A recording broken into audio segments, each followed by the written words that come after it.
ప్రభాస్, నాగశ్విన్ కాంబినేషన్‌లో రాబోతున్నటువంటి 'కల్కి' మూవీ మీద ఎంతటి భారీ అంచనాలున్నాయో తెలిసిందే. ఈ మూవీ ఒక అరుదైన రికార్డ్ కొట్టిందనే చెప్పాలి. అదెట్లా అంటే, నార్త్ అమెరికాలో ఈ మూవీ కేవలం ఐమాక్స్ వెర్షన్‌లోనే 210 థియేటర్స్‌లో అయితే ప్రదర్శించబోతున్నారు. ఇది ఇప్పటివరకు ఏ ఇండియన్ సినిమా కూడా ఇన్ని స్క్రీన్స్‌లో అయితే ప్రదర్శించలేదు. ఇది ఒక తిరుగులేని అచీవ్‌మెంట్ అనే చెప్పాలి. 'త్రిబుల్ ఆర్' మూవీ కూడా రిలీజ్ చేశారు కానీ అన్ని లొకేషన్‌లో అయితే కాదు. అందువల్ల ఈ మూవీకైతే ఒక అరుదైన రికార్డు దక్కబోతుందనే చెప్పుకోవచ్చు. ఇకపోతే ఈ మూవీ యొక్క రీసెంట్ రిలీజ్ ట్రైలర్ అయితే అదిరిపోయిందని చెప్పాలి. ఎప్పటిలాగే ఇది కూడా మూవీ మీద తిరుగులేనటువంటి హైప్ తెచ్చింది. ప్రభాస్ నుండి కావాల్సినటువంటి ఎంటర్టైన్మెంట్ ఏదైతే ఉందో అది పుష్కలంగా ఇందులో లభించబోతుంది.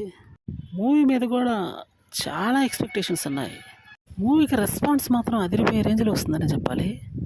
ముఖ్యంగా అమెరికాలో ఎక్కువ లొకేషన్స్‌లో రిలీజ్ చేయడానికైతే ఇదే మెయిన్ కారణం కావచ్చు.